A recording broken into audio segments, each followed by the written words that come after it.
You can feel the conversation shifting. The provincial government says it wants houses built faster, and it's calling the fix simple: speed up approvals, shorten hearings, and remove bureaucratic gridlock. But when policy gets fast-tracked, who pays the cost of speed? Ontario's Bill 60, the Fighting Delays Building Faster Act, 2025, arrived as an omnibus package meant to accelerate planning, infrastructure, and tribunal processes. The government's public pitch is straightforward: reduce the backlog at the Landlord and Tenant Board, standardize municipal approvals, and cut delays so housing can move from paper to foundation faster. Read past that pitch, and the bill includes a cluster of tenancy edits, about 13 substantive changes, that shorten appeal windows, narrow what tenants can raise at certain arrears hearings, and alter compensation for tenants when a landlord reclaims a unit. On paper, these are technical edits.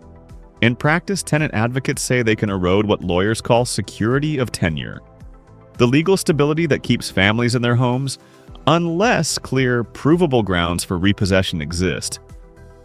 This is not the first time the province has tried to speed housing delivery through omnibus lawmaking. Remember Bill 23 in 2022, the More Homes Built Faster Act, which rewrote planning and development charges and promised big gains in housing output. Bill 23 sparked a political storm. Critics argued it weakened environmental safeguards and reduced municipal revenue tools. While some local governments warned about lost funding for parks and services, Bill 60 is part of that same arc: speed as a policy imperative, with the same risk that institutional trade-offs are made quietly and quickly. City Hall noticed. Toronto City Council moved to oppose Bill 60, warning it could increase evictions and weaken renter protections in a municipality where nearly half the population rents. Mayor Olivia Chow publicly challenged the provincial approach, framing the bill as a threat to tenant stability rather than a straightforward housing solution. That formal municipal opposition pushed Bill 60 from a technical planning bill into a public, political showdown. To understand the stakes, start with the Landlord and Tenant Board, LTB, tribunals. Ontario reports that in 2024 to 2025, the LTB received roughly 87,993 applications, of which about 72,836 were filed by landlords and 8,267 by tenants. That workload has generated long waits and strained the board's ability to provide timely hearings, real operational problems that the government says Bill 60 will address. But efficiency gains don't automatically translate into fairer outcomes. The province sells a neat causal chain. Faster approvals and quicker tribunal decisions reduce uncertainty, making projects viable and increasing housing supply. But the Canadian Centre for Policy Alternatives reviewed the argument and found the chain is incomplete. Land costs, the availability of skilled trades, interest rates, and financing conditions are all hard constraints. Planners cannot fix by shaving months off approvals. In short, speed alone is not a credible guarantee that more affordable homes will be delivered. That's the macro picture.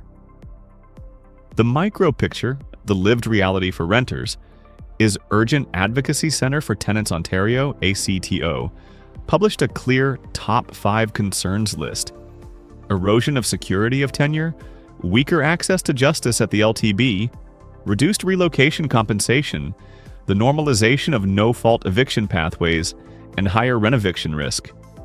The Association of Community Organizations for Reform Now, ACORN, organized mass actions and petitions, compiling thousands of tenant messages demanding protections remain intact.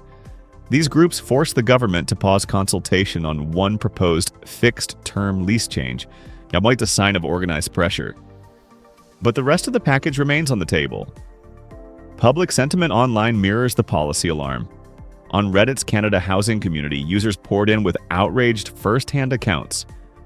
They're fixing the LTB by making it easier to evict, not fairer to tenants, wrote one highly upvoted commenter. Another said the bill sounds like efficiency, feels like eviction by design.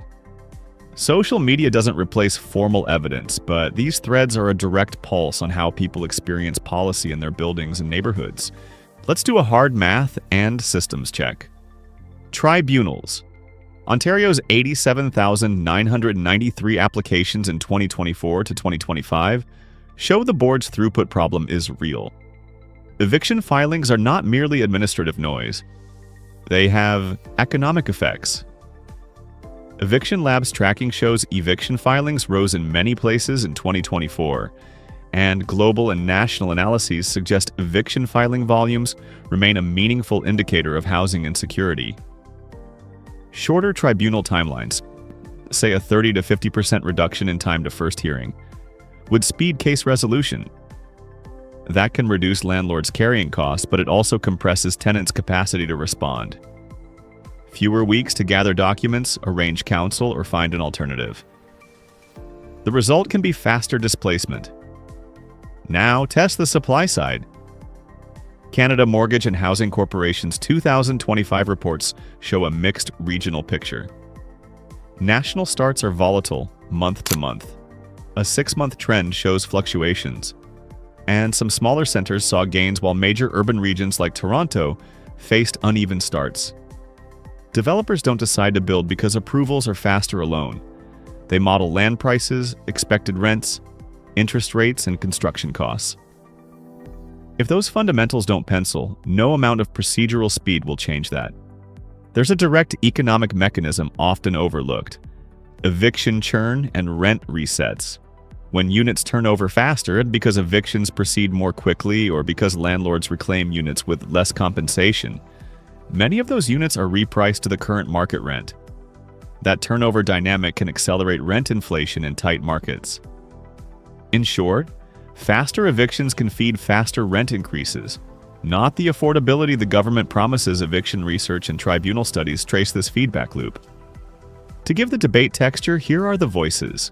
A CTO's brief warns policymakers, these reforms risk eroding security of tenure and reducing access to justice at the LTB. On the other side, municipal and industry voices argue efficiency reduces costs and risk. The Association of Municipalities of Ontario and home builder groups have called for modernization of development charges and streamlined approvals. Municipalities pushed back during Bill 23's rollout and are vocal again now that the province moves quickly. Those competing claims are both strategic and true in parts. The crucial gap is whether speed arrives with binding tenant safeguards. Imagine plausible futures. Scenario 1: speed plus safeguards. Bill 60 is implemented with statutory relocation compensation, funded legal assistance for tenants at the LTB, and monitored timelines. Projects accelerate and displacement is limited. Scenario 2: speed, then squeeze. Procedural timelines fall, but tenant protections remain weak. Modest supply gains are accompanied by higher eviction churn and rent resets. Scenario 3: politicized stall, municipal opposition, courts, and public protest create legal and administrative delays. The promise of faster housing stalls and tenant insecurity persists.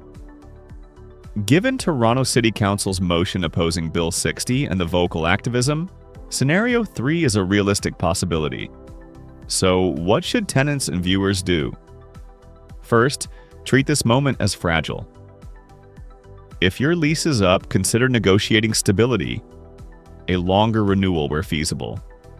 Second, document everything: receipts, messages, repair requests, because procedurally weak tenants are the most vulnerable. Contact community legal clinics and ACTO for counsel. They have templates and hotlines and can triage eviction risk. Third, follow the pipeline. Projects with financing, council approvals, and concrete poured are the ones that become homes. Fourth, engage politically. Toronto's council vote shows local pressure can change the debate. There is no technical shortcut. Bill 60 is a lever, a policy instrument that can change timelines. But levers work differently depending on the rest of the machine. Financing markets, labor supply, land availability, environmental constraints, and governance checks. Past omnibus reforms, like Bill 23, show the downstream consequences can be complex and sometimes adverse. The question for citizens and councillors is whether we want faster approvals at the cost of weaker rights, or whether we insist on speed with enforceable funded safeguards.